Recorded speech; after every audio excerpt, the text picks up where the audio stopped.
Lecture series में lecture number 5 start करते हैं।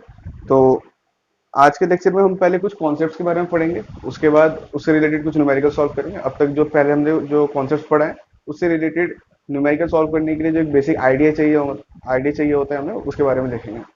तो सबसे पहले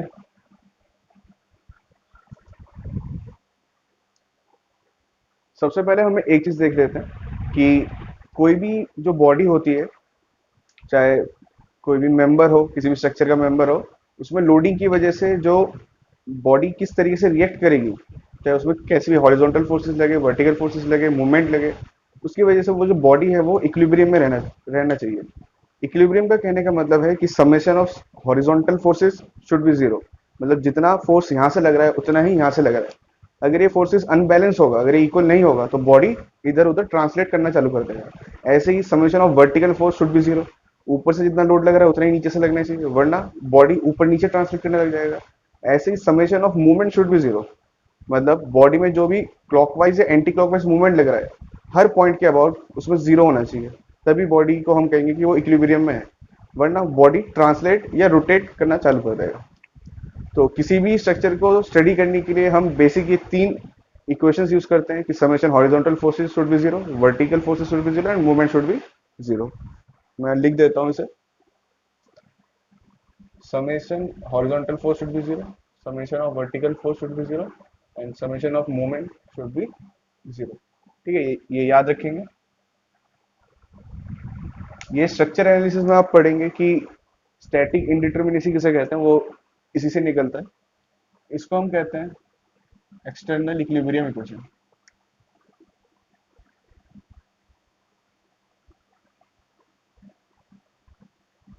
एक्सटर्नल इक्विलिब्रियम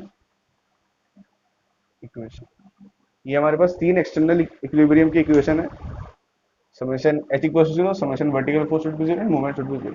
तो इन्हीं के यूज से हम कोई भी स्ट्रक्चर की स्टडी करते हैं, कितने फोर्सेस लग रहे हैं, क्या लग रहा है। ठीक है, तो अब देखते हैं। ये जो मैंने चार केस लिए हैं, इन चारों केस में जो आपको ये बीम दिख रहा है, ये हॉरिजॉन्टल जो मेंबर है बीम है, इन चार ही केस में हमने जो बीम कंसीडर करा है वो एक रिजिड बॉडी कंसीडर करा है। जो बीम कंसीडर करा है हमने वो रिजिड मेंबर। अब रिजिड बोलने का मतलब क्या है, जैसे कि मैंने बताया था कि रिजिड मेंबर्स वो मेंबर्स होते हैं जिसमें किसी भी टाइप का स्ट्रेन डेवलप नहीं होगा। स्ट्रेन डेवलप नहीं होगा इसका मतलब ना ही उसमें कोई डिफॉर्मेशन, इलोंगेशन, कोई एंगल में चेंज, डिफ्लेक्शन, कुछ भी नहीं होगा। किसी भी टाइप के डिफॉर्मेशन उसमें परमिसेबल नहीं होगा। ठीक है, तो जितने भी ये जो बीम्स है, ये सारी ही कैसे मेंबर्स है, रिजिड मेंबर्स है। जैसे कि आपने 12th तक पढ़ा भी होगा, उसमें जो इंजीनियरिंग मैकेनिक्स बताया था फर्स्ट लेक्चर में कि इंजीनियरिंग मैकेनिक्स में इन्हीं मेंबर की स्टडी होती है। तो ये जो बीम्स है सारे रिजिड है, हाँ, लेकिन जो ये वर्टिकल मेंबर्स है, ये जो रॉड्स लगे हैं, बार्स लगे हैं, ये सारे नॉर्मल नॉन रिजिड मेंबर है। ठीक है, तो पहले वाले केस को देखते हैं। इस केस में क्या है, दो ये वर्टिकल बार्स है। इस बार्स की हेल्प से हमने एक बीम को हैंग कर रखा है। इस बीम में पी लोड लग रहा है। ठीक है, तो देखिए, सबसे पहले इस इस मेंबर में और इस मेंबर में जो भी फोर्स डेवलप होगा उसे मैं नाम देता हूँ P1 और P2। मतलब एक फोर्स से एक मेंबर को खींचा जा रहा है और दो वायर्स हैं, दो बार्स हैं। तो इन वायर्स में P1 और P2 लोड जनरेट हुआ है। हमें बस निकालना है कि क्या निकालना है कि उन लोड्स की वैल्यू क्या होगी। तो देखिए, सबसे पहले इस लोड की कैलकुलेशन के लिए हम इन इक्वेशंस का यूज करेंगे। तो देखिए, हमारे पास कितने अननोन्स है, P1 एंड P2, दो अननोन्स है। इसका मतलब हमें दो इक्वेशन चाहिए। तो सबसे पहले इक्वेशन को देखते हैं, summation of horizontal force should be zero. पहले वाले केस में या बाकी जितने मैंने केस लिए इसमें कोई भी हॉरिजॉन्टल फोर्स नहीं है। मतलब इस डायरेक्शन हॉरिजॉन्टल कोई फोर्स नहीं है। इसका मतलब हमारे लिए ये वाला जो इक्वेशन इन चार केस में कोई किसी यूज का नहीं है। बाकी किसी सेक्शन में वो अलग बात है, अगर हॉरिजॉन्टल फोर्सेस दे रखा होता, मान लीजिए यहाँ पर कोई लोड ऐसा दे रखा होता, तो हम उसका यूज करते हैं, पर लेकिन अभी के लिए हमारे केस में हॉरिजॉन्टल फोर्स नहीं है। तो नेक्स्ट जो इक्वेशन है हमारे पास, summation of vertical force should be zero, तो उसका यूज करते हैं। इसका मतलब जो डाउनवर्ड फोर्स P लग रहा है वो that should be balance by P1 and P2। तो मैं लिख सकता हूँ P1 plus P2 equals to P। ये first equation, summation of vertical force should be zero, P1 plus P2 जो upward force should be equals to downward force. दूसरा equation में क्या यूज करता हूँ, summation of movement should be zero. मतलब body में इन फोर्सेस की वजह से कोई भी रोटेशन नहीं होना चाहिए, इसके इसके लिए मैंने एक पॉइंट कंसिडर कर लिया, ये ओ। इसके अबाउट में सारे मूवमेंट्स निकाल लूंगा, चाहे क्लॉकवाइज हो एंटी क्लॉकवाइज हो, उनका समेशन जीरो होना चाहिए। तो पहले इस वाले लोड को देखिए P1।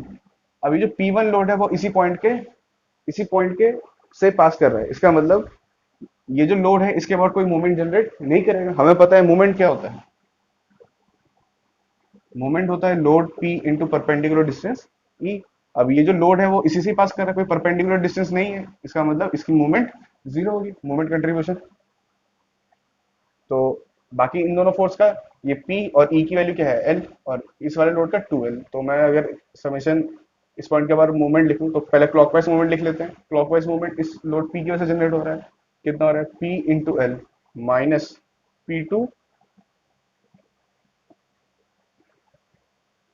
Minus P2 into 2L equals to zero. तो हमारे पास ये दो इक्वेशंस आ गई, और हमारे पास दो ही अननोन्स है P1 और P2। तो इनको सॉल्व करेंगे और जो हमारे पास वैल्यूज आएंगी वो ही आएंगी। मैं डायरेक्ट वैल्यूज लिख देता हूँ, बहुत इजी है सॉल्व करना। तो P1 equals to P2 equals to P/2। इन दोनों को अगर आप सॉल्व करेंगे तो ये वैल्यू आएगी। तो ये सिंपली हम देख भी सकते थे नॉर्मली कि जो दोनों मेंबर्स हैं वो इस लोड से इक्वली डिस्टेंस में हैं, दोनों ही सेम मटेरियल के हैं, दोनों ही स्टील है। इसका मतलब इस लोड की वजह से इन दोनों ही मेंबर्स में सेम इलोंगेशन होगा। ठीक, क्यों? क्योंकि जो लोड है वो एक तरफ इंक्लाइंड नहीं है, दोनों ही मेंबर से इक्वली इक्वली डिस्टेंस में है। तो जो लोड होगा वो इक्वली शेयर्ड होगा, यहाँ भी P/2 जाएगा, यहाँ भी P/2 जाएगा। या अगर आप लॉजिकली सोच पाते हैं तो बहुत अच्छी बात है, अगर नहीं सोच पाते तो इन्हीं इक्वेशन से हम ये निकाल सकते हैं। ठीक है, अब अगले केस को देखते हैं। ये वाला केस इससे अलग इस तरीके से है कि यहाँ पर जो मेंबर दोनों सेम लिए गए थे, यहाँ पर मेंबर हमने अलग कर दिए। तो देखिए क्या फर्क पड़ेगा। ये जो P लोड है अब भी दोनों से इक्वली डिस्टेंस है, तो यहाँ पर अब P1 और P2 लोड जनरेट होगा, इसी की तरह P1 P2 जनरेट होगा। फिर से वही इक्वेशन लिखेंगे, P1 plus P2 equals to P, इन दोनों फोर्स का सम, ये जो फर्स्ट केस में जो इक्वेशन वन था वो आ जाएगा। फिर दूसरा इसके अबाउट मूवमेंट लेंगे तो फिर से कि P इंटू एल और P2 इंटू 2L। ठीक है, ये सेकेंड इक्वेशन जो फर्स्ट केस में हमने पढ़ा सेम इक्वेशन आएगा। तो इन्हें फिर से सॉल्व करेंगे तो हमारे पास P1 और P2 की वैल्यू क्या आ गई P/2। ठीक है, क्योंकि इन इक्वेशन का यूज करके हमें लोड्स निकालना है। तो पहले और दूसरे केस से आपको कुछ पता लगा होगा कि यहाँ पर भी जब मेंबर सेम थे, यहाँ भी स्टील का मेंबर था, यहाँ भी स्टील का मेंबर था, तब भी दोनों में इक्वली लोड शेयरिंग हुई। यहाँ स्टील और एल्यूमिनियम हुआ तब भी इक्वली लोड शेयरिंग हो रही है, पर इक्वल लोड शेयरिंग हो रही है पर इसके इफेक्ट्स अलग होंगे। देखिए कैसे, ये जो मेंबर, ये जो हॉरिजॉन्टल मेंबर है, जो बीम है, ये क्योंकि यहाँ पर दोनों ही मेंबर स्टील के हैं, तो अगर मैं P1 लोड के लिए मतलब P/2 लोड के लिए इस मेंबर में कितना इलोंगेशन होता है वो निकालूं, तो वो कैसे निकालेंगे? मैंने पहले ये फॉर्मूला पढ़ाया था कि एक्सियल लोडिंग के कारण कितना डिफॉर्मेशन होता है, वो PL/AE होता है। ये जो P की वैल्यू है वो कितनी है P/2। लेंथ दोनों ही मेंबर का सेम रखा है, एरिया ऑफ क्रॉस सेक्शन भी सेम है, ई भी सेम है क्योंकि मटेरियल जो हमने यूज करा है वो भी सेम है। इसका मतलब दोनों ही मेंबर्स में जो इलोंगेशन होगा वो भी सेम होगा। इसका मतलब ये जो मेंबर है ये वो कुछ यहाँ पर आ जाएगा, और जो ये डिफॉर्मेशन हुआ वो पूरे बीम के अक्रॉस सेम रहेगा, डेल्टा। पूरा बीम नीचे आ जाएगा कितने से, डेल्टा से। वो हम यहाँ से निकाल सकते हैं। P की वैल्यू पुट करिए P/2, ठीक है, LAE की वैल्यू पुट करेंगे तो वहां से ये डिफॉर्मेशन हमें पता लग जाएगा। लेकिन इस केस में देखिए, इस वाले केस में लोड शेयरिंग क्या हुआ P/2 ये भी P/2 और ये भी P/2, पर इन दोनों के कारण जो डिफॉर्मेशन आएगा उसमें वेरिएशन मिलेगा। कैसे? मैं इसे रफ कर रहा हूँ यहाँ पर। हमें ये पता है कि यंग मॉडुलस स्टील का, और स्टील का यंग मॉडुलस ज्यादा है इलास्टिक मॉडुलस एल्यूमिनियम से। नहीं पता है तो वैसे क्वेश्चन में दे रखा होगा, कोई याद करने की चीज नहीं है। तो स्टील का जो यंग इलास्टिक मॉडुलस होता है वो ज्यादा होता है एल्यूमिनियम से। तो अगर मैं डेल्टा निकालूं तो हमें पता है PL/AE होता है, ई डिनोमिनेटर में है। तो जिसका ई ज्यादा उसका डिफॉर्मेशन कम, delta inversely proportional to E है। तो अगर ई ज्यादा है तो उसका डिफॉर्मेशन कम, क्योंकि PLA दोनों मेंबर के सेम है, P भी सेम है, P/2 लेंथ भी सेम है, एरिया क्रॉस सेक्शन भी सेम है। जो ई की वैल्यू है वो स्टील की ज्यादा है, तो जो डेल्टा होगी वो कम होगी। इसका मतलब अगर मैं इसको लाइन से रिप्रेजेंट करूं, इस बार को अगर मैं लाइन से रिप्रेजेंट करूं, मान लीजिए ये वो बार था, तो अब इसमें जो डिफॉर्मेशन आएगा, यहाँ पर डेल्टा वन आएगा और यहाँ पर जो आएगा वो कुछ ज्यादा आएगा, डेल्टा टू। इस इक्वेशन से देख सकते हैं कि delta is inversely proportional to E. Steel का ज्यादा था तो जो डेल्टा वो कम आया। यहाँ एल्यूमिनियम का ज्यादा है स्टील के रिस्पेक्ट में, तो हमें ज्यादा इलांगेशन देखने को मिला, तो बीम कुछ इस तरीके से डिफ्लेक्ट हो जाएगी। ठीक है, तो दोनों ही केस में हम ये देख सकते हैं कि लोड तो सेम कैरी हुआ, मतलब इस वाले में भी, इस वाले में p/2 और यहाँ पर भी इक्वली शेयर हुआ, लेकिन उन दोनों के इफेक्ट्स अलग अलग हुए क्योंकि मेंबर्स अलग थे। इसका मतलब हम ये चीज समझ सकते हैं कि जो लोड शेयरिंग है वो किस पे डिपेंड करता है, relative position of the load, कि लोड की पोजीशन क्या है। यहाँ पर भी मिड पे ही लग रहा था, यहाँ पर भी लोड मिड पे ही लग रहा था, यहाँ पर भी मिड पे लग रहा था। तो लोड शेयरिंग डिपेंड करता है लोड के पोजीशन। हाँ, पर उस लोड की शेयरिंग की वजह से मेंबर्स पे कैसा इफेक्ट आएगा वो अलग अलग हो सकता है, मेंबर की प्रॉपर्टीज कैसी है वो देखना पड़ेगा। तो अगर इन दोनों केस को समझ लिया है तो थर्ड वाले केस को समझते हैं। तो जो थर्ड वाला केस है, इसमें भी स्टील और स्टील मेंबर यूज करे गए हैं। बस डिफरेंस क्या है, इस वाले केस में जो पी लोड है वो मिड पे नहीं लग रहा, इस वाले मेंबर के पास है L1 डिस्टेंस, और ये इस वाले मेंबर के थोड़े दूर है L2 distance. L1 is less than L2। अब देखिए, मेंबर तो दोनों ही स्टील के हैं, जैसे फर्स्ट वाले केस में भी और इस वाले केस में भी।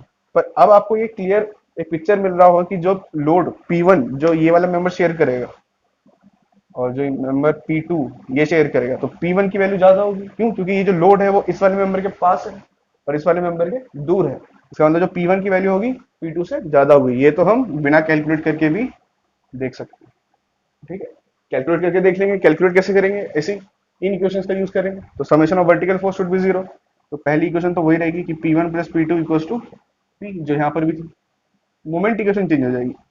तो अगर मैं क्लॉकवाइज मोमेंट लिखूं तो P इंटू L1,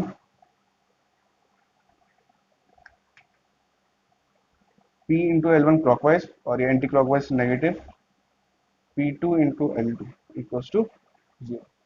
तो दो अननोन P1 P2, दो इक्वेशंस। तो यहाँ से P1 और P2 की वैल्यू आप कैलकुलेट कर सकते हैं।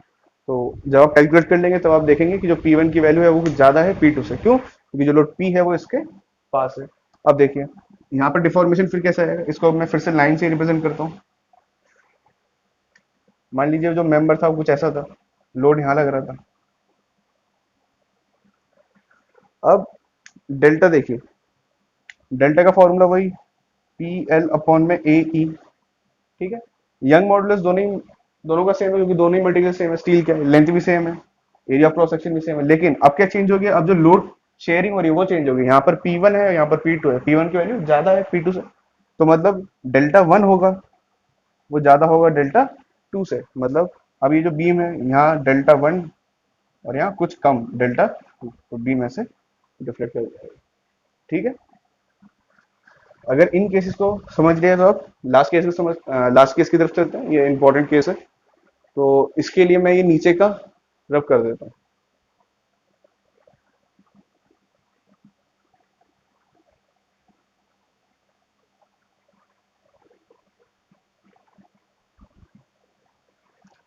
देखिए लास्ट वाले केस में क्या डिफरेंस है, यहाँ पर जो लोड है वो मिड पे ही लगा है इस वाले केस की तरफ, पर यहाँ जो मेंबर्स है वो तीन यूज करेंगे। ठीक है, ये तो बस अलग अलग क्वेश्चन जैसे बनते हैं, एक बेसिक आपको एक कॉन्सेप्ट मतलब एक आइडिया देना है, उसके बाद जैसे क्वेश्चन आएगा उसके हिसाब से हम उसे डील करेंगे। हम क्वेश्चन सॉल्व करके भी देखेंगे, आपको और अच्छी तरह समझ में आएगा।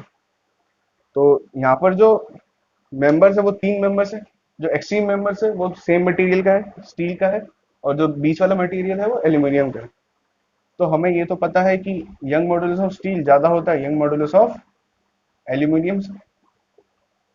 अब देखिए, स्टील का यंग मॉडुलस ज्यादा है एल्यूमिनियम से। अब यहाँ पर सबसे पहले देखते हैं कि कितने अननोन्स है। तो सबसे पहला इस वाले मेंबर में P1 लोड, इसमें P2 और इसमें P3। तो हमारे पास कितने अननोन्स है? तीन अननोन्स है। तो हमें तीन इक्वेशन चाहिए इन्हें सॉल्व करने के लिए। तो सबसे पहला इक्वेशन क्या था, summation horizontal force should be zero. पर ये हमारे किसी यूज का नहीं है। क्यों यूज नहीं है? क्योंकि इसमें कोई हॉरिजॉन्टल फोर्सेस नहीं लग रहे। तो जो पहला इक्वेशन मैं लिखूंगा, जो पहला इक्वेशन लिखूंगा वो लिखूंगा कि P1, थोड़ा बड़ा लिखते हैं, P1 plus P2 plus P3 should be equals to P. All the vertical upward forces should be equals to downward forces. तो फर्स्ट इक्वेशन तो यह है। दूसरा ये बचा, summation of movement should be zero. इस पॉइंट के अबाउट अगर मैं मूवमेंट निकालूं, ओ पॉइंट के अबाउट, तो पहले क्लॉकवाइज मूवमेंट लिख लेते हैं, P इंटू एल, ये जो नीचे लग रहा है P इंटू एल, तो P इंटू एल। अब एंटी क्लॉकवाइज नेगेटिव ले लेते हैं, ये ऊपर की तरफ लग रहा है, P2 की वजह से कितना लग रहा है, minus P2 into L, minus P3 की वजह से P3 और इसका perpendicular distance 2L, P3 into 2L should be zero. तो देखिए हमारे पास कितने इक्वेशंस आ गए, तीन इक्वेशंस आ गए, और ये जितने भी एक्सटर्नल इक्विलिब्रियम इक्वेशन थे ये सारे यूज हो चुके हैं। पर लेकिन हमें चाहिए कितने इक्वेशंस थे, हमें तीन चाहिए थे क्योंकि तीन अननोन्स है, पर दो इक्वेशन। इसका मतलब एक इक्वेशन हमें खुद फाइंड आउट करना पड़ेगा। ऐसा ही केस हमने कुछ इस वाले क्वेश्चन में देखा था कि ये दोनों तरफ से फिक्स है। अगर आपको याद हो, मैंने एक क्वेश्चन करवाया था, यहाँ पर लोड्स दे रखे हैं, तो यहाँ पर रिएक्शंस निकलवाए थे आर ए और आर बी, कि यहाँ पर कितना रिएक्शन लग रहा है और यहाँ पर कितना रिएक्शन लग रहा है। तो इस वाले केस में भी हमने एक इक्वेशन अलग से लेके आए थे। क्यों? क्योंकि यहाँ पर भी दो अननोन्स थे, पर एक ही इक्वेशन हमारे पास अवेलेबल है, वो क्या है, समेशन ऑफ हॉरिजॉन्टल फोर्स भी जीरो। क्योंकि यहाँ पर सारे लोड हॉरिजॉन्टल थे। अगर आपको क्वेश्चन याद है, अगर आपने नहीं देखा तो आप पिछले वीडियोस में जाके आप देखिए, मैं इसका लिंक डिस्क्रिप्शन में दे दूंगा। तो इस वाले केस में भी हम एक एक्स्ट्रा इक्वेशन यूज करते हैं, तो मैंने बताया था कि उसे हम कॉम्पेटिबिलिटी इक्वेशन बोलते हैं।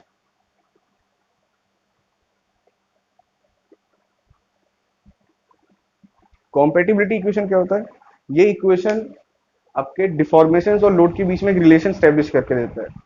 ये बेसिकली ऑब्जर्वेशन से हम देखते हैं, ठीक है, इसमें कोई खास कोई साइंस नहीं है, कोई लॉजिक नहीं है, ये एक जनरल ऑब्जर्वेशन है जिसको हम ऑब्जर्व करते हैं और एक आइडिया हम ड्रॉ कर सकते हैं उससे। ठीक है, तो यहाँ पर भी हमें एक तीसरा इक्वेशन चाहिए, तो हम उसी को कॉम्पेटिबिलिटी इक्वेशन से देखेंगे। तो देखते हैं कि यहाँ से क्या ऑब्जर्व हम कर सकते हैं। अगर आपको याद होगा, मैंने पहले ही बताया था कि जितने भी बीम्स है वो कैसे हैं, रिजिड मेंबर। अब ये अगर रिजिड मेंबर है तो देखिए क्या होगा, यहाँ पर कितने मेंबर्स है, तीन मेंबर्स है। मान लीजिए कि ये अलग अलग डिफॉर्मेशन हो गई, मतलब इसमें जो इलोंगेशन हुआ डेल्टा वन हुआ, मैं लिखता जाता हूँ। मान लीजिए इसमें जो इलोंगेशन हुआ डेल्टा वन हुआ, इसमें डेल्टा टू और इसमें डेल्टा थ्री, अलग अलग इलोंगेशन हुआ। तो जो बीम है वो कुछ जो ऐसी थी वो यहाँ पर जाएगा। मान लीजिए डेल्टा टू कुछ ज्यादा है, डेल्टा थ्री ऐसे है, तो बीम कुछ इस तरीके से बेंड होने के चांसेस है। पर क्या ये पॉसिबल है? नहीं। क्यों? क्योंकि जो ये हॉरिजॉन्टल बीम दे रखा है हमें, ये कैसा मेंबर दे रखा है, रिजिड मेंबर। शुरुआत में बताया था कि रिजिड मेंबर वो मेंबर्स होते हैं जिसमें कोई भी deformation, deflection, bending, movement, deformation, angular change कुछ भी नहीं आ सकता। ठीक है, तो ये वाला केस तो पॉसिबल नहीं है। हो क्या सकता है, देखिए ये मेंबर सिर्फ और सिर्फ नीचे कुछ शिफ्ट कर सकता है, मतलब बस सब में जो इलोंगेशन होगा वो सेम होगा। देखिए ऐसा क्यों हो रहा है कि ये वाला केस ही सही है। अगर इसमें दो मेंबर्स होते हैं, मान लेते हैं कि इसमें दो मेंबर्स होते हैं, तो ये कुछ इस तरीके से या इस तरीके से डिफ्लेक्ट कर सकता था। समझ रहे हैं ना आप? मतलब चाहे वो इस तरफ ज्यादा डिफॉर्म हो जाए या इस तरफ ज्यादा डिफॉर्म हो जाए, किसी भी तरफ ज्यादा झुक सकता था। क्योंकि इन दोनों ही केस में बीम बेंड नहीं करा है, बीम बस ऐसा था, वो रोटेट हुआ इतना, या कुछ ऐसा हो जाता। पर इस वाले केस में तीन मेंबर्स होने के कारण अगर इसमें सब में इलोंगेशन अलग अलग होगा, तो बीम बीच में से बेंड होना पड़ेगा, तभी ये पॉसिबल है कि सब में इलोंगेशन अलग अलग होगा। पर ये बीम बेंड नहीं कर सकता, रिजिड मेंबर दे रखा है हमें। तो एक ही केस बचता है कि इन तीनों में ही जो डिफॉर्मेशन आएगी वो सेम आएगी।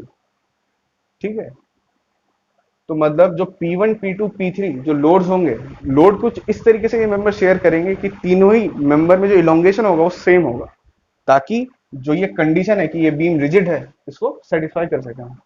ठीक है, तो इसी को लिख लेते हैं। तो जो हमें तीसरी इक्वेशन चाहिए थी वो यहां से आएगी कि delta one should be equal to delta two equal to delta three. यही क्या है, कॉम्पेटिबिलिटी इक्वेशन।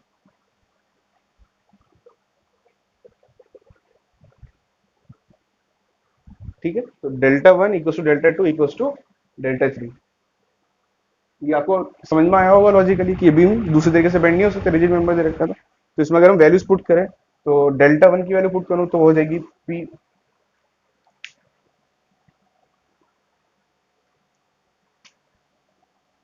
P1L अपॉन में ए ई एस लिख देता हूँ स्टील का था। P2L अपॉन में A E aluminium equals to P3L upon में ए ई स्टील। ठीक है, ये इक्वेशन है। अब तीन इक्वेशन आ गए, वन टू और ये थ्री, इसकी मदद से हम सॉल्व कर सकते हैं। ये हम निकाल लेंगे, मुझे पता है। मैं बस एक चीज कंक्लूड करना चाहता हूँ। अगर इन दो चीज को देखें, इन दो इक्वेशन है, मतलब ये इसके बराबर ये इसके बराबर, तो ये दोनों भी बराबर है। तो P1L अपॉन में a young modulus of steel, यहाँ पर भी P3L अपॉन में a young modulus of steel. तो इन दोनों से हम क्या लिख सकते हैं कि P1 इक्वल्स टू P3 था। मतलब जो लोड इस वाले मेंबर में आएगा वही लोड इस वाले मेंबर में आएगा। ठीक है, तो ये हम वैसे भी ऑब्जर्व कर सकते थे पहले से कि लोड पी सेंटर में लगा हुआ है, तो इसमें तो कुछ लोड आएगा, पर इसमें जो भी लोड आएगा वो दोनों ही सेम होंगे। ठीक है, तो अगर हम पहले इसे P1 और इसे भी P1 ले लेते और इसे P2 ले लेते तो फिर, क्योंकि ये दो इक्वेशन से सॉल्व हो जाता है। ठीक, तो हमने P1 P2 P3 लिया, तो हमें ये मतलब जो हमने बाद में ऑब्जर्व करा वो हम ऐसे भी निकाल सकते हैं। ठीक है, तो ये तीन इक्वेशंस आ गई, इनकी यूज से हम तीनों ही फोर्सेस कैलकुलेट कर सकते हैं। तो चलिए अब नेक्स्ट कुछ न्यूमेरिकल्स देखते हैं इन कॉन्सेप्ट्स के ऊपर। तो चलिए अब नेक्स्ट क्वेश्चन देखते हैं। एक्चुअली ये इस वाले क्वेश्चन को मैं पिछले वाले कॉन्सेप्ट जो मैंने चार वो कॉन्सेप्ट बताया उसी में रख सकते थे, पर इस वाले कॉन्सेप्ट को हम पूरा सॉल्व करके ही देख लेंगे। पर ये एक्चुअली वो केस भी कह सकते हैं। ठीक है, देखिए जो हमने लास्ट जो फोर्थ केस पढ़ा था जो यहाँ बना हुआ था, उसमें क्या था, जो जो पी लोड लग रहा था वो कुछ यहाँ मिड पे लग रहा था। ठीक है, तो ये जो लोड लग रहा था पी वो कुछ मिड पे लग रहा था, तो उसकी वजह से हमने ये ऑब्जर्व करा था कि जो फोर्स यहाँ पर आया था और यहाँ पर आया था, जो एक्सट्रीम मेंबर्स थे उसमें सेम फोर्स आया था। क्यों? क्योंकि जो मिड है इनकी लोकेशन इन मेंबर्स से सेम थी। ठीक है, वो हमने देखा भी था। जो लास्ट में इक्वेशन आया था वो जो डेल्टा था वो सेम होने वाला था। पर इस वाले केस में क्या होगा, क्योंकि जो लोड है वो अनसिमेट्रिकल है, इस वाले के पास है और इन दोनों से थोड़ा थोड़ा दूर है, तो इसकी वजह से जो P1 P2 और P3 की वैल्यू होगी वो भी अलग होगी। अब देखिए, ये जो मेंबर है, ये इस केस में भी अच्छा है, ये लिखना भूल गया, ये बीम भी रिजिड है। इन तीनों ही केस में जो लोड्स जनरेट होंगे, जो लोड शेयर करेंगे ये मेंबर्स, वो P1 P2 और P3। तो इस डायग्राम से ही हमें इतना तो पता लग जाता है, क्योंकि ये जो लोड है उसकी लोकेशन कुछ अलग है, मतलब मेंबर्स से नॉन यूनिफॉर्म डिस्टेंस पे, तो जो लोड शेयर होगा वो भी अलग अलग होगा। पर देखिए, इस केस में जो डिफॉर्मेशन आएंगी वो ऐसी डिफॉर्मेशन तो परमिसेबल नहीं होगा।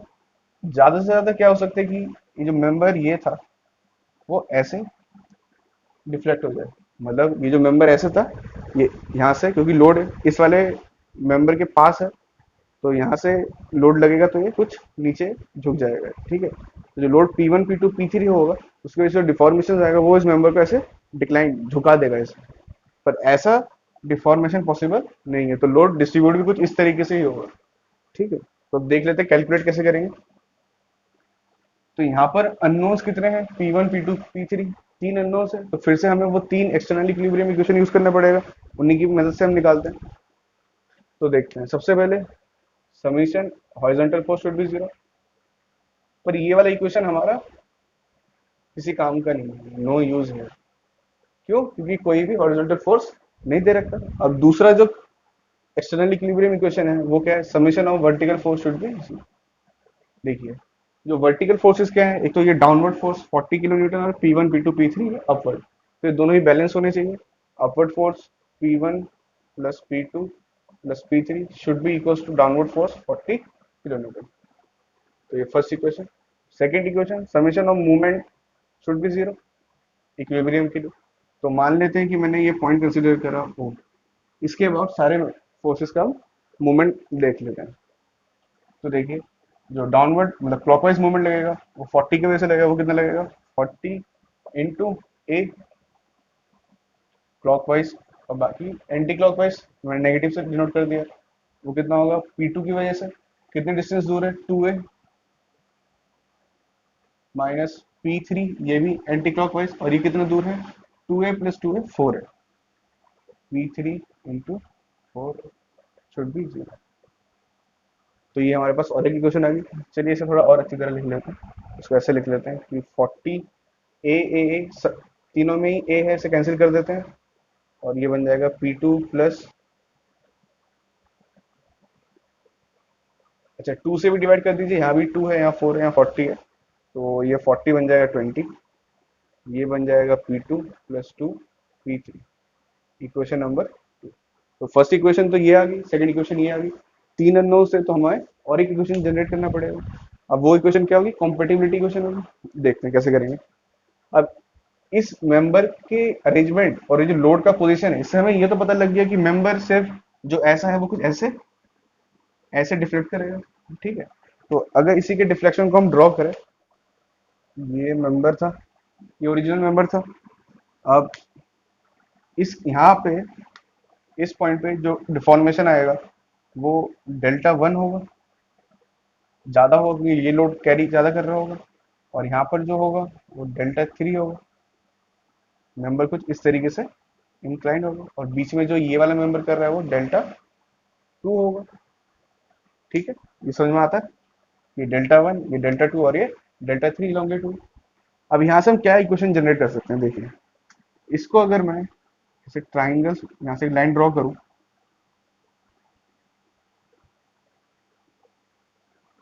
ठीक है, तो ये एंगल कितना होगा, थीटा। तो अगर मैं सिमेट्रिकल ट्राइंगल से देखूं तो ये पूरा डेल्टा 1 था, तो इतना कितना है, ये इतना पोर्शन,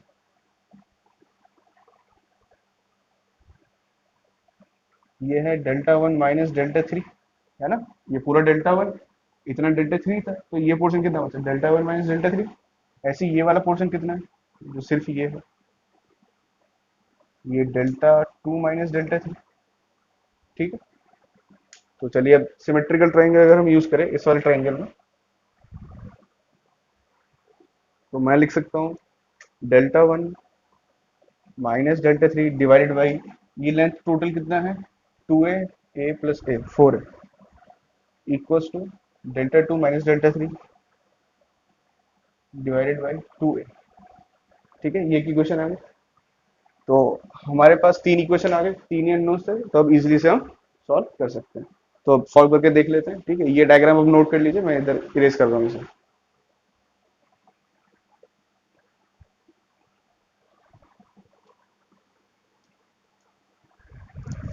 तो इसमें अगर हम सब्स्टिट्यूट करें, ए से ए पहले कैंसिल हो जाएगा, ये 2 था, इधर आके इसको कैंसिल कर देगा 2, तो हमारे पास आएगा delta 1 minus delta 3 equals to 2 times of delta 2 minus delta 3। इसको अगर और सॉल्व कर लें तो आ जाएगा delta 1 equals to delta 1 equals to 2 delta 2 minus of delta 3, ठीक है। ये इक्वेशन आ गया। इसमें वैल्यू सब्स्टिट्यूट कर लेते हैं। डेल्टा, हमारे पास इक्वेशन क्या है, इसे मैं ऊपर लिख देता हूँ बस, delta 1 equals to 2 times of delta 2 minus of delta 3। इसमें वैल्यू सब्स्टिट्यूट करते हैं। डेल्टा 1 क्या था, फर्स्ट वाले मेंबर का इलॉन्गेशन P1L अपॉन में A, Young modulus of steel, steel member था, equals to 2 times of delta 2 क्या था, P2L अपॉन में A, Young modulus of brass, क्योंकि बीच वाला मेंबर ब्रास था, माइनस P3L अपॉन में A, Young modulus of steel, ठीक है। बस कुछ नहीं करे, ये जो डेल्टा 1 डेल्टा 2 डेल्टा 3 की वैल्यू से हमने सब्स्टिट्यूट कर ली। हमें पता था PL अपॉन ए फॉर्मूला होता है, इसमें P1 लोड L A और यंग मॉडुलस ऑफ स्टील। अब देखिए क्वेश्चन में हमें दे रखा है कि यंग मॉडुलस ऑफ स्टील वो 2 टाइम्स है यंग मॉडुलस ऑफ ब्रास के, तो जहां पर भी ये स्टील लिखा है इसको मैं 2 टाइम्स ऑफ ब्रास लिख सकता हूँ, इसको मैं 2 times of Young modulus of brass लिख सकता हूँ, इसे भी 2 times of Young modulus of brass लिख सकता हूँ। तो ये ई बी डिनोमिनेटर से कैंसिल हो जाएगा, एरिया ए कैंसिल हो जाएगा, ऊपर लेंथ एल कैंसिल हो जाएगा, तो जो बचेगा वो बचेगा P1 अपॉन में 2 equals to 2 P2 minus P3 upon में 2। तो ये हमारे पास बचा, पूरी इक्वेशन को 2 से मल्टीप्लाई कर दीजिए, तो P1 equals to 4 P2 minus P3। तो ये आ गई इक्वेशन नंबर 3। तो ये 3 इक्वेशन और 3 अननोन, इसको सॉल्व कर लेंगे, हमारे पास आंसर आ जाएगा। देखिए P1 को क्या सब्स्टिट्यूट कर सकते हैं, 4 P2 माइनस P3। इस वाली इक्वेशन में सब्स्टिट्यूट करिए P1 को 4 P2 माइनस P3। तो फ्रॉम इक्वेशन 1 एंड 3, P1 की जगह 4 P2 माइनस P3 लिखूं, तो 4 P2 minus P3 plus P2 plus P3 equals to 40। ये P3 से ये वाला P3 कैंसिल, तो 4 P2 plus P2 5 P2 equals to 40। तो P2 की वैल्यू कितनी है, 8 किलो न्यूटन। ठीक है, अब इसको अगर मैं P2 की वैल्यू निकल चुकी है, यहाँ से अगर मैं P3 की वैल्यू निकाल सकता हूँ इक्वेशन नंबर 2 से, P2 को सब्स्टिट्यूट करिए, सब्स्टिट्यूट, इसे सब्स्टिट्यूट करते हैं इक्वेशन नंबर 2 में, सब्स्टिट्यूट इन इक्वेशन 2, इस वाली इक्वेशन में सब्स्टिट्यूट करिए, P3 की वैल्यू आ जाएगी। तो P3 की वैल्यू क्या आएगी, हमें दे रखा है 20 इक्वल्स टू P2 मतलब 8 प्लस 2 टाइम्स ऑफ P3। तो 20 माइनस 8 12 इक्वल्स टू 2 P3। तो P3 की वैल्यू आ गई 6। तो P2 और P3 आ चुका है, तो P1 निकल जाएगा इस इक्वेशन से, तो निकाल लेते हैं। P1 इक्वल्स टू क्या था, 4 times of P2, 4 times of P2 मतलब 4 इंटू 8 माइनस P3 कितना था 6। सो 8 इंटू 4 32 माइनस 6 फिर 6, ये सारे किलो न्यूटन। ठीक है, 8 किलो न्यूटन, 6 किलो न्यूटन और 26 किलो न्यूटन, ये P1 की वैल्यू है। ठीक है, तो इस तरीके से जो लोड है वो ऐसे डिस्ट्रीब्यूट हुआ। आप देख सकते हैं, अगर मैं डायग्राम बनाऊं,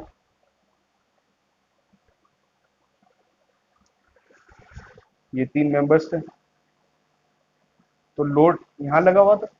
अब ये जो 40 का लोड था वो इस वाले मेंबर के सबसे पास था, तो उसी हिसाब से देखिए लोड शेयरिंग भी कैसे हुई है, इस वाले मेंबर पे सबसे ज्यादा 26, इस पे फिर कम और इस पे सबसे कम 6। ठीक है, और इसकी वजह से जो मेंबर डिफॉर्म भी हुआ, इसकी वजह से जो मेंबर डिफॉर्म हुआ है वो कुछ इस तरीके से होगा। ठीक है, क्योंकि लोड शेयरिंग कुछ इस तरीके से। तो होपफुली आपको ये क्वेश्चन समझ में आया होगा। तो नेक्स्ट क्वेश्चन देखते हैं। नेक्स्ट क्वेश्चन गेट 2011 में आया था, तो ये क्वेश्चन उसी कॉन्सेप्ट के ऊपर है। देखिए क्या दे रखा है, a rigid beam is hinged at one end and supported on a linear elastic spring, both having stiffness K at point 1 and 2, and an inclined load acts at 2 as shown। देखिए जो हमें जो मेंबर दे रखा है वो कुछ इस तरीके से, ये एक सपोर्ट है, उसके ऊपर ये हिंज लगा हुआ है इस बीम को रेस्ट करने के लिए, और ये जो बीम है ये 2 स्प्रिंग के ऊपर रेस्ट कर रहा है, 2 स्प्रिंग से सपोर्ट दिया गया है, एक स्प्रिंग लोकेशन 1 और ये लोकेशन। इस मेंबर के ऊपर जो लोड लग रहा है वो कितना लग रहा है, √2 P, और वो एक इंक्लाइंट फोर्स है, और वो भी कितने पे, 45 डिग्री पे। ठीक है, ये डिस्टेंस L और ये डिस्टेंस L, इतना हमें दे रखा है। अच्छा, जो एक चीज हमें नोट करना है वो कैसा, कि ये रिजिड बीम दे रखा है, कि ये जो बीम है वो कैसा, रिजिड है, मतलब उसमें कोई बेंडिंग नहीं हो सकती, नॉर्मल रोटेशन या इंक्लिनेशन ये हो सकता है पर बेंड नहीं कर सकती। तो इसमें हमें निकालना क्या है, कि ये जो स्प्रिंग है डेल्ट, जो लोकेशन 1 और लोकेशन 2 पे कितना डिफॉर्म करेगा, डेल्टा 1 और डेल्टा 2, ये हमें कैलकुलेट करना है। तो देखिए कैसे कैलकुलेट करेंगे। तो सबसे पहले इस बीम को थोड़ा सिंप्लीफाई करके देख लेते हैं, लोड्स को, इन्हें मैं इरेज कर देता हूँ। अगर हम इसको ड्रॉ करें, ये वो मेंबर था, यहाँ पर हिंज लगा हुआ है, ये हिंज पॉइंट है। ये जो √2 P लोड है ये इंक्लाइंड है, तो इसका एक हॉरिजॉन्टल कंपोनेंट होगा और एक वर्टिकल कंपोनेंट होगा, मतलब इस लोड का कुछ एक ये हॉरिजॉन्टल कंपोनेंट होगा, कुछ एक वर्टिकल कंपोनेंट होगा। तो जो हॉरिजॉन्टल कंपोनेंट होगा वो कितना होगा, दिस लोड इंटू cos 45।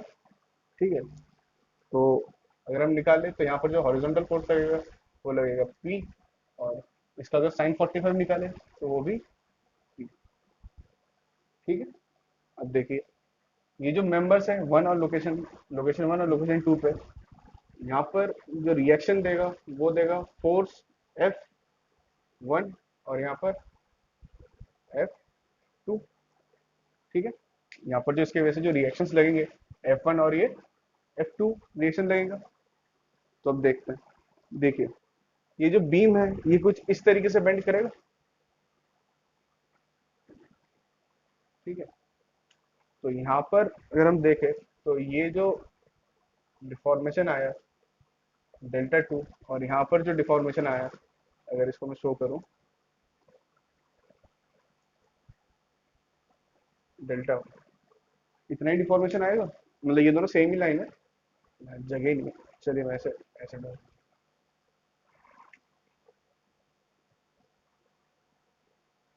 ये डेल्टा 2, यहाँ पर ये जो लोड लग रहा है वो F1 लग रहा था। ठीक है। तो यहाँ पर जो ये डिफॉर्मेशन आया वो F1 और ये F2। तो ये जो लोड, ये जो मेंबर है ये कुछ इस तरीके से बेंड कर जाएगा। यहाँ पर जो डिफ्लेक्शन आएगा वो डेल्टा 2 आएगा, और यहाँ F1। तो देखिए इनिशियली जो लोड था, लोड की वजह से मेंबर ऐसा था, हॉरिजॉन्टल था। धीरे धीरे लोड बढ़ा तो कुछ ऐसा, फिर कुछ ऐसा, फिर एक स्टेट आएगा जहाँ पर ये स्टेडी हो जाएगा। स्टेडी कहने का मतलब ये है कि जब मैंने लोड लगाया तो लोड की वजह में धीरे धीरे इंक्रीज करता गया, तो एक टाइम आएगा जब जो डाउनवर्ड जो फोर्सेस लगेंगे वो स्प्रिंग के द्वारा रिएक्शन से वो बैलेंस कर जाएगा। तो एक फिक्स्ड हमें एक वो मिल जाएगा कि कितने इंक्लिनेशन का वो मेंबर बेंड करा हुआ होगा। तो मान लेते कि ये वो एंगल था थीटा, ठीक है, जिसपे वो इंक्लाइन होकर बेंड करेगा। तो अब जो ये लोड्स हैं वो यहाँ पर लगने लग गए, F2, यहाँ पर ये P, और यहाँ पर ये P। ठीक है।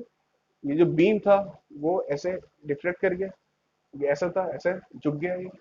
तो ये डिक्लाइन करने की वजह से ये जो लोड्स थे अब यहाँ पर लगने लगेंगे। ये F2 रिएक्शन यहाँ पर, ये F1 रिएक्शन यहाँ पर। तो देखिए सबसे पहले तो हम ये देख लेते हैं कि F1 और F2 की वैल्यू क्या होगी। जो F1 की वैल्यू होगी वो K टाइम्स ऑफ डेल्टा 1 होगी। ये पता होगा आपको, स्प्रिंग की प्रॉपर्टी है। K टाइम्स F2 की वैल्यू होगी K टाइम्स डेल्टा 2 होगी। मतलब जितना यहाँ पर स्प्रिंग डिफॉर्म होगा, ये जब बीम नीचे जाएगा तो ये स्प्रिंग कॉन्ट्रैक्ट होगा, और जितना कॉन्ट्रैक्ट होगा, यहाँ कितना कॉन्ट्रैक्ट हो रहा है, डेल्टा 2 कॉन्ट्रैक्ट हो रहा है, तो उसके कॉरस्पॉन्डिंग जो फोर्स जनरेट होगा K टाइम्स ऑफ डेल्टा 1। ऐसे यहाँ पर डेल्टा 2 कॉन्ट्रैक्ट हो रहा है तो यहाँ पर K टाइम्स ऑफ डेल्टा 2। हमें ये डेल्टा 1 और डेल्टा 2 निकालना है। तो अब देखिए ये जो मेंबर है यहाँ पर हमारे पास अननोन्स कितने हैं। एक तो ये फोर्स F1, तो इसे रेड पेन से शो कर देते हैं। एक तो ये F1 अननोन है, ये F2 अननोन है। अगर ये F1 और F2 की वैल्यू पता लग जाएगी तो यहाँ से डेल्टा 1 और डेल्टा 2 की वैल्यू भी पता लग जाएगी, वही हमें निकालना है। ठीक है। तो F1 और F2 दो अननोन्स है, तो दो अननोन्स है तो दो इक्वेशन चाहिए। तो सबसे पहले तुम देखेंगे कि इन फोर्सेस को निकालेंगे कैसे। अगर मैं मोमेंट लूँ इस हिंज के अबाउट, तो उस मोमेंट की वैल्यूज क्या होंगी देखिए। इस मैं से लिख देता हूँ, मोमेंट अबाउट हिंज। हमने पढ़ा था इक्विलिब्रियम इक्वेशंस तीन होते हैं external equilibrium, summation of horizontal, summation of vertical, और मोमेंट जीरो होनी चाहिए। तो हम मोमेंट इक्वेशन यूज कर रहे हैं। तो जो डाउनवर्ड क्लॉकवाइज मूवमेंट है वो पी लोड की वजह से जनरेट होगा। ये पी लोड कुछ मेंबर को इस तरीके से रोटेट करेगा क्लॉकवाइज, तो कितना पी इंटू परपेंडिकुलर डिस्टेंस, ये 2L है। तो पी इंटू 2L ये क्लॉकवाइज, और एंटी क्लॉकवाइज ये F1 ऊपर की तरफ, तो minus F1 into distance L minus F2 into 2L। फिर इस वाले लोड की वजह से देखिए, ये वाला जो लोड है इसकी वजह से भी एंटी क्लॉकवाइज जनरेट होगा, और कितना जनरेट होगा P टाइम्स, ये वाला फोर्स ऐसा है।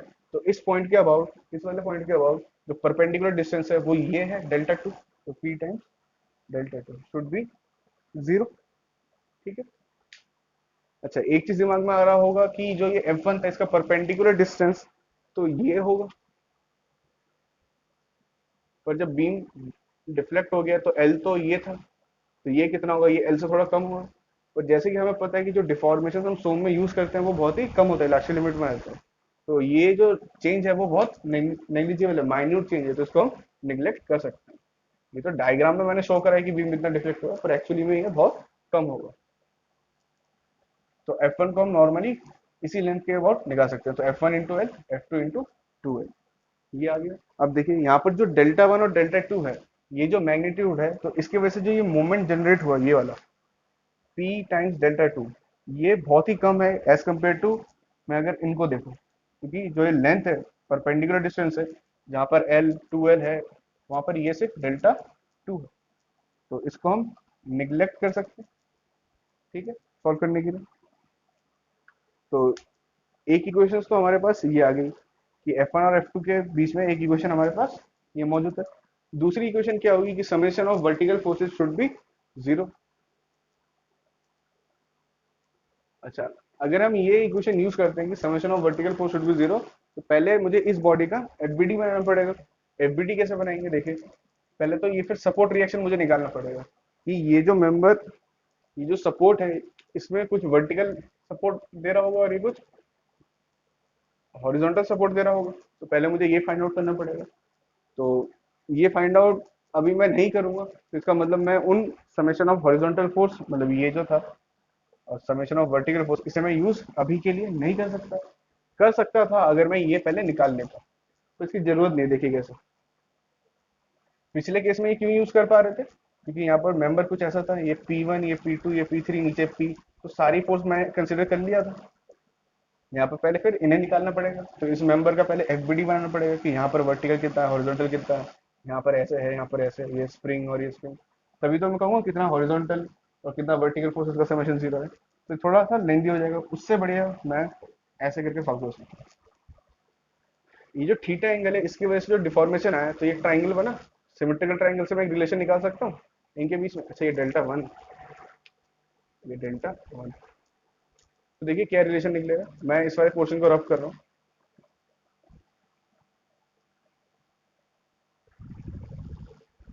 ये जो सिमेट्रिकल ट्राइंगल है, तो यहाँ से मैं लिख सकता हूँ delta two by two L, delta two by two L equal to delta one upon L, delta one upon L. तो इसको अगर सॉल्व करें तो यहाँ से आ जाएगा delta two equal to two times of delta one, जो डेल्टा टू है वो टू टाइम्स है डेल्टा वन के, तो ये हमारे पास एक इक्वेशन आ गई। तो दो इक्वेशन, दो अननोन से दो इक्वेशन आ गई। अच्छा, एक काम करते हैं, हमें डायरेक्टली क्या निकालना था, डेल्टा वन और डेल्टा टू की वैल्यू। तो एफ वन और एफ टू की वैल्यू अगर मैं डेल्टा के टर्म्स में पुट कर दूंगा, तो डायरेक्ट मुझे डेल्टा वन और डेल्टा टू की वैल्यू पता लग जाएगी ना। अगर मान लेते हैं कि एफ वन और एफ अगर हम एफ वन और एफ टू को सब्स्टिट्यूट कर दें, एफ वन की वैल्यू क्या थी, के टाइम्स डेल्टा वन, और एफ टू की वैल्यू क्या थी, के टाइम्स डेल्टा टू, तो ये जो इक्वेशन है इसको मैं लिख सकता हूँ two P L minus F one की वैल्यू के delta one into L minus F two की वैल्यू डेल्टा टू के delta two into two L equal to zero. इसको थोड़ा सिंप्लीफाई कर लेते हैं, एल से पूरे को डिवाइड कर देते हैं, तो यहाँ आ जाएगा टू पी इक्वल टू के टाइम्स डेल्टा वन प्लस के टू के डेल्टा, ये दो इक्वेशन आ गई।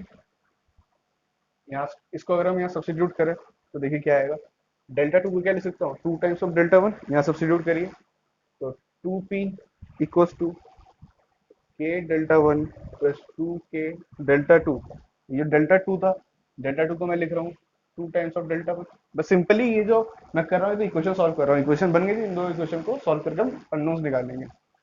To times of delta one, तो टू पी इक्वल्स टू के डेल्टा वन प्लस फोर के डेल्टा वन, टू टू जो फोर के और डेल्टा वन, तो टू पी इक्वल्स टू, ये फाइव हो जाएगा, फाइव के डेल्टा वन, तो यहाँ से डेल्टा वन की वैल्यू आ जाएगी टू पी बाई फाइव के, डेल्टा के वन की वैल्यू ये आ गई। ऐसे ही डेल्टा टू की वैल्यू क्या आ जाएगी, डेल्टा टू है टू टाइम्स, इसी का टू टाइम्स हो जाएगा four P divided by five. ठीक है, तो इस हमें डेल्टा वन और डेल्टा टू निकालना था, ये सॉल्व हो गया। अगर यहाँ पर मैंने क्या किया था कि F1 को क्या सब्स्टिट्यूट करा, के डेल्टा वन, और F2 को के डेल्टा टू। ये अगर नहीं करता तो क्या होता कि F1 और F2 के फॉर्म में इक्वेशन लिख देता। इसको डेल्टा टू को मैं क्या लिख सकता था, डेल्टा टू को लिख सकता था F2 बाई के equal to two times F1/k। तो यहाँ से जो इक्वेशन आया k से k कैंसिल हो जाएगा, तो यहाँ से इक्वेशन आया F2 equal to 2 times of F1। अब पहले इन दो इक्वेशन को सॉल्व करिए, ये वाला इक्वेशन और ये वाला इक्वेशन। तो आपको जो आंसर मिलेगा F1 की वैल्यू आ जाएगी कुछ, ऐसे ही F2 की वैल्यू आ जाएगी कुछ। फिर वहां से मैं इस इक्वेशन की मदद से डेल्टा वन और डेल्टा टू निकाल सकता था। पर मैंने ये नहीं करा, मैंने पहली डेल्टा वन मतलब F1 और F2 को डेल्टा के टर्म्स में लिख लिया, क्योंकि एंड में मुझे निकालना क्या था, डेल्टा वन और डेल्टा टू। ठीक है। इस वाले क्वेश्चन का एक सेकंड पार्ट भी है। सेकंड पार्ट क्या था, इसमें ही पी की वैल्यू दे दी थी। पी की वैल्यू कितना दिया था, 100 दिया था। तो क्वेश्चन में ये था कि अब F1 और F2 निकालिए। ठीक है। अभी हमने क्या निकाला, डेल्टा वन और डेल्टा टू निकाला। ठीक है। अब उन्होंने पूछा है F1 और F2, कोई बात नहीं, डेल्टा वन और डेल्टा टू निकल गया, पी की वैल्यू आपको पता है। तो F1 की वैल्यू क्या होगी, F1 होगा k टाइम्स डेल्टा वन। अगर मैं k इंटू डिफॉर्मेशन कर दूं, कितना वो डिफॉर्म हुआ, तो मुझे F1 निकल जाएगा। ठीक है। तो F1 की वैल्यू क्या हो जाएगी, k into delta one. Delta one क्या है, 2p/5 के। k से k कैंसिल, बचा क्या, 2p/5। तो 2 इंटू पी की वैल्यू 100 दे रखी बाई 5, तो 40। और ये F2 की वैल्यू आ जाएगी 80। ठीक है। तो सेकंड पार्ट कुछ नहीं था, बस ये वैल्यू पुट करना था, आंसर आना था। तो होपफुली आपको ये क्वेश्चन समझ में आया होगा। तो चलिए नेक्स्ट क्वेश्चन देखते हैं। नेक्स्ट क्वेश्चन में क्या दे रखा है, अ स्टील रॉड 2 मीटर लेंथ, एक स्टील की रॉड दे रखी है, 2 मीटर लेंथ दे रखा है और 40 mm इन डायमीटर। इसका जो डायमीटर दे रखा है वो कितना दे रखा है, 40 mm है। Is subjected to a pull of 70 kilo newton. जो लोड लग रहा है वो कितना लग रहा है, 70 किलो न्यूटन से खींच रहे हैं, as shown in the figure. ये फिगर दे रखा है। To what length should the bar be bored centrally from one end so that the total extension will increase by 20% under the same force. कह रहा है कि इस बीम को कितना हम बोर करें, बोर मतलब खोद दे उसे, मटेरियल को डिग आउट कर दे। मान लेते कि हमने एक्स लेंथ डिग करके सेंट्रली बीच से मटेरियल को हमने निकाल दिया। हम ये लेंथ कितना ले, ताकि जो इलोंगेशन हो वो 20% इंक्रीज कर जाए। ठीक है। मतलब ये डिगिंग करने से, बोरिंग करने से जो मटेरियल 20% ज्यादा इलोंगेट कर जाएगा। तो सबसे पहले ये देखते हैं कि डिगिंग करने से क्या मटेरियल इलोंगेट होगा। देखिए, हमें पता है delta equals to P L upon A E होता है। जब ये 70 किलो न्यूटन लोड लग रहा है, तो हर सेक्शन में, मैं कोई सा भी सेक्शन लूँ, सारे सेक्शन में लोड कितना है, 70 किलो न्यूटन ही है। पर जब ये बोर नहीं था, तब जो एरिया था वो पूरा सेम था हर जगह। तो जो डिफॉर्मेशन आया होगा, जो डेल्टा वन आया होगा। ठीक है। अब जब मैंने इसमें बोरिंग कर दी, मैं जब इस मटेरियल को डिग आउट कर दिया, तो यहाँ तक का जो पोर्शन है, इसका जो एरिया है वो कितना हो गया होगा, ए डैश हो गया होगा, कुछ कम हुआ होगा, जो कि ए से कम है। तो इसका मतलब इतने पोर्शन में जो पहले सिर्फ डेल्टा वन इलोंगेट हो रहा था, मतलब जो भी इलोंगेशन हो रही होगी, अब कुछ ज्यादा इलोंगेट हो रहा होगा। ठीक है। पहले के कंपैरिजन में इतने रीजन में, क्यों, क्योंकि जो डेल्टा है वो इनवर्सली प्रोपोर्शनल टू एरिया है। तो अगर एरिया कम हो जाएगा तो इलोंगेट वो ज्यादा करेगा। तो इसलिए क्वेश्चन में उसने बोला है कि अगर हम कितना डिग करें ताकि टोटल एक्सटेंशन हो। ठीक है। तो अगर डिगिंग करेंगे तो बीम और एक्सटेंड करेगा, क्यों, क्योंकि जो एरिया कितने किसी सेक्शन का हमने कम कर दिया, एरिया कम कर दिया, तो इलोंगेशन ज्यादा होगा। तो हमें ये लेंथ ही निकालना है कि कितना ये एक्सटेंड होगा, सॉरी कितना हम इसे डिग करें। तो सबसे पहले हम देख लेते हैं कि ओरिजिनली ये कितना इलोंगेट हो रहा था। तो ओरिजिनल इलोंगेशन अगर हम निकालें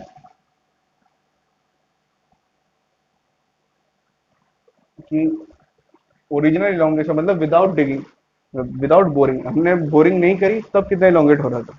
तो डेल्टा मान लेते हैं उसे, तो वो कितना हो रहा होगा, पी एल अपॉन में ए ई। पी कितना दे रखा है, 70 किलो न्यूटन है, तो 10⁻³ कर दिया। लेंथ कितना दे रखा है, 2 मीटर, मतलब 2 इंटू 10⁻³ अपॉन में एरिया। एरिया कितना दे रखा है इसका, सर्कुलर एरिया है, डायमीटर 40 है, तो पाई/4 इंटू 40² पाई/4 d² इंटू ई। ई मटीरियल कितना दे रखा है, 2 इंटू 10⁵ तो इसको अगर हम सॉल्व करें तो ये आएगा 70 into 2 into 10 into 4 divided by 5 into 40² into 2, 70 into 2 into 10 into 4 pi 40 square और तो ये आ रहा है 0.557।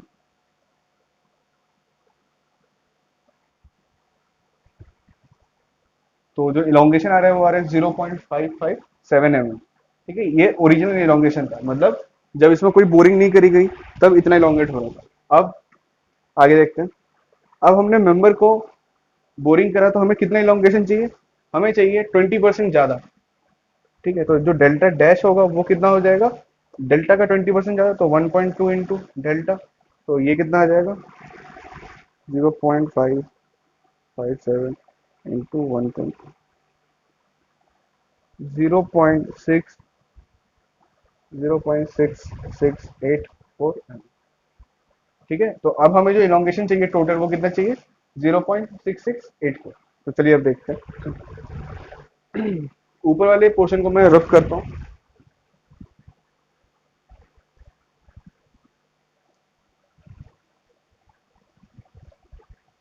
अच्छा, क्वेश्चन में दे रखा था कि जो बोर का डायमीटर है वो 20 mm। ठीक है, तो देखिए जब मैंने एक्स लेंथ बोर कर दिया तो इस पूरे बीम को मैं दो पार्ट में डिवाइड करता हूँ। अगर मैं इस वाले पार्ट को देखूं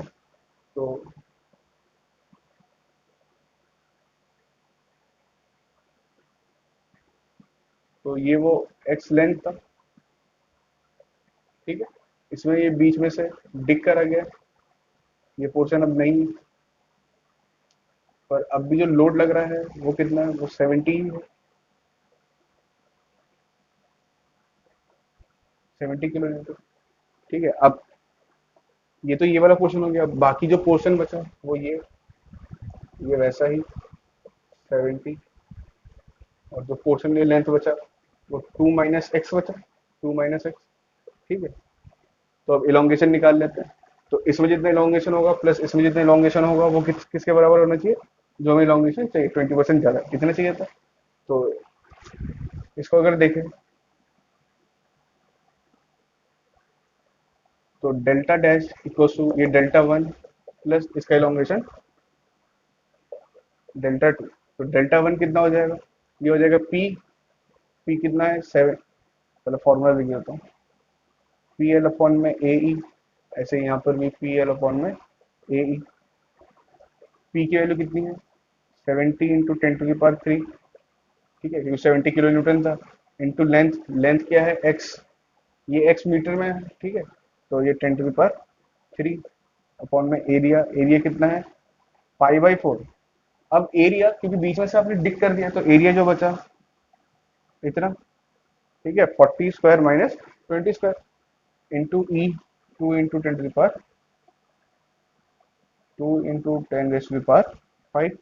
ये डेल्टा वन की वैल्यू आई plus delta two. Delta two कितना है, पी की वैल्यू तो वही है 70 × 10⁻³ इंटू लेंथ कितना है 2 - x इंटू 10⁻³ क्योंकि मीटर था। एरिया कितना है ओरिजिनल पाई/4 इंटू 40 स्क्वायर इंटू 2 × 10⁻⁵। ठीक है, वैसे हमने पहले इन वैल्यूज को कैलकुलेट कर लिया। अगर हम नहीं करते तो ये नीचे की डिनोमिनेटर्स बहुत सारी चीजें कैंसिल हो जाती। तो चलिए कोई बात नहीं, वरना कर देते। तो इसको मैं लिख सकता हूँ, ये डेल्टा डैश की वैल्यू थी ना, तो डेल्टा डैश क्या था, यहाँ पर अगर मैं डेल्टा डैश की वैल्यू लिख दूँ, अलग पेन से लिख देता हूँ, ये 1.2 टाइम्स था किसके ओरिजिनल इलोंगेशन। ओरिजिनल इलोंगेशन क्या था 70 × 10⁻³ P into length 2 × 10⁻³ L upon में area पाई/4 into 40 square into E 2 × 10⁻⁵। ठीक है, ये इधर है, स्पेस नहीं है तो नीचे लिखता है। तो इसकी वजह से आप देखिए ये 70 ये कैंसिल हो गया, 70 × 10⁻³ ये 10 पावर 3 कैंसिल हो गई यहाँ से भी। ये पाई/4, ये 2 × 10⁵ ये कैंसिल हो गया। तो हमारे पास बचा क्या, उसे मैं यहाँ लिखता हूँ।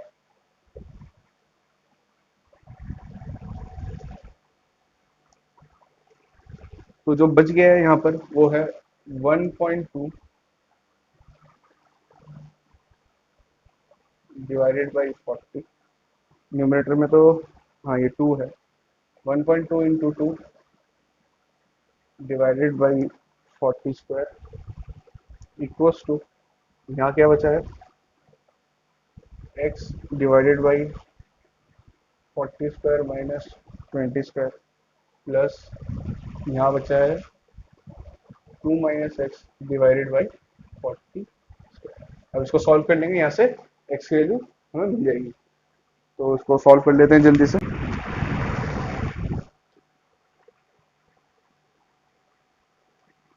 1.2 इंटू 2 डिवाइडेड बाई 40 स्क्वायर, ये आ गया 1.5 into 10⁻³ equal to x divided by,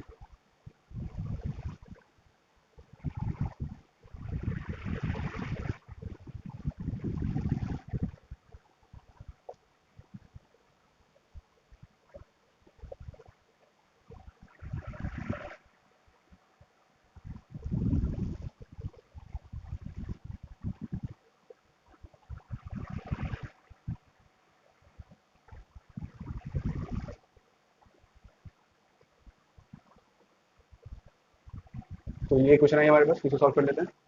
तो इसे अगर हम सॉल्व करें तो ये हमारे पास आएगा 1.5 minus 1.25 into 10⁻³ divided by 8.333 minus 6.25।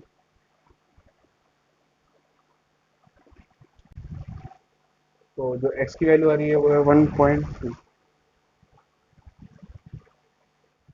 अच्छा, एक चीज ध्यान रखना, शायद से मैंने गलती से जो बोर डायमीटर दे रखा था वो 25 mm दे रखा था, मैंने बाद में इसे 20 कंसिडर कर लिया था। चलिए कोई बात नहीं, उससे फर्क नहीं पड़ता। ये 25 था, ये 20 था, वो तो बस न्यूमेरिकल मतलब डिजिट्स में चेंज आएगा, आंसर कुछ और आएगा, पर कॉन्सेप्ट यही है। ठीक है, तो आप देख लेना, कैलकुलेशन देख लेना, आप 25 से करके देख लेना। एक्चुअल जो गेट का ईएसी का क्वेश्चन था उसको 25 था, मैंने 20 कंसिडर कर लिया, लिखा मैंने यही था, पर बाद में चेंज कर लिया। तो ये गलती आपसे ना हो, मेरे से तो हो गई है, पर कोई बात नहीं, कॉन्सेप्ट तो यही रहेगा। ठीक है, तो आज के लेक्चर को यही एंड करते हैं।